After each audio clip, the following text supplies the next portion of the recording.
ইজা কিলা লাহুম তাফাসসাহু ফিল মাজালিসি, কুরআন হাদিসের মাজলিসে যখন বসে, ফাফসাহু ইয়াফসাহিল্লাহু লাকুম, জায়গাকে প্রশস্ত করিয়া বসে, আল্লাহ তাআলা তাদেরকে জান্নাতে জায়গা প্রশস্ত করিয়া দিবেন।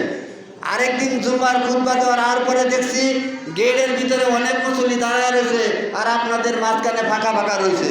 আপনারা আগের কাতারে আইসা আগে বসবেন, যে সর্বপ্রথম ঢুকবেন আগের কাতার থেকে পুরা করে বসবেন, মাঝখানে ফাঁকা রাখবেন না।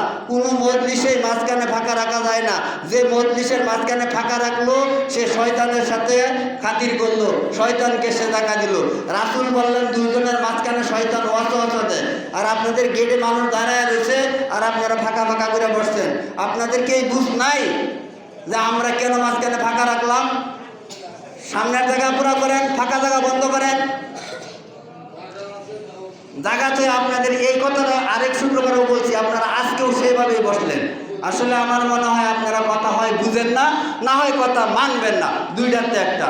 আল্লাহ তাআলা আপনাকে আমাকে কুরআন হাদিস বুঝার, মানার, আমল করার তৌফিক দান করুক, সকলে বলি আমিন। যে কথাটা বলতে চাইছিলাম এটা হারায় গেছে। ভাই কি কথাটা বলতে চাইছিলাম? যে 34,000 টাকা আছে ব্যাগে। কয় হাজার? 34,000। এটা ইমাম সাহেবের বেশি হইলেও না, কম হইলেও কি না। তা আল্লাহ বললেন তোমার জন্য দৈনিক 5 ওয়াক্ত, 7 দিনে কয় ওয়াক্ত? 7 দিনে ভাই কয় ওয়াক্ত? আর আপনি যে 1 ওয়াক্ত বললেন, 34 ওয়াক্তই নাই, এরকম লোক নাই। তাহলে এর নামাজটা কার জন্য আপনি বলেন তো দেখি? আমি কি আপনার চেয়ারম্যানদেরকে ছাড় দিয়ে কথা বলতে পারি? আমার মসজিদে চেয়ারম্যান খুতবা শুনে, শোনার পরে দাঁত কট্টি মেরে রাখে, পরিশুদ্ধ গেলে আবার আমার একটু মাঝে মাঝে রাখ দেওয়া হয়। পরিশুদ্ধ গেলে কয় কি, কয় কাবার ইমাম আইছে, এর কম্বলটা দিয়ে দে জায়গা। মানে মসজিদও বলবার সাহস পায় না। অনেক মুসল্লি কররাভাবে কথা বলি, কিন্তু অন্য আর কিছু কয় না, কিন্তু পরিশুদ্ধ গেলে ওর রাগ কমে না।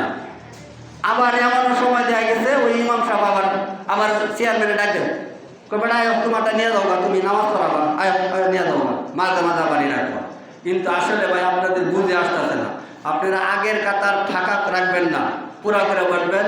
কুরআনের আয়াত সূরা মুজাদালা আয়াত নম্বর 11, ইয়া আইয়ুহাল্লাযিনা আমানু ইযা কিলা লাহুম তাফাসসাহু ফিল মাজালিসি, যখন কুরআন হাদিসের মাজলিসে বসে, ফাফসাহু ইয়াফসাহিল্লাহু লাকুম, জায়গাকে প্রশস্ত করিয়া বসে, আল্লাহ তাআলা তাদেরকে জান্নাতে জায়গা প্রশস্ত করিয়া দিবেন। বলে সুবহানাল্লাহ। আমরা মাঝখানের ফাঁকা জায়গাগুলো পুরা করে বসি, এই ভাইগুলো কথা বুঝে না মনে হয়। এটা কি হাত কালাই নাকি জানি না তো। হাত কালা থাকলে কানের চিকিৎসা করেন, আর হাত কালা না থাকলে আড্ডায় বসেন। সুবহানাকাল্লাহুম্মা ওয়া বিহামদিকা আশহাদু আল্লা ইলাহা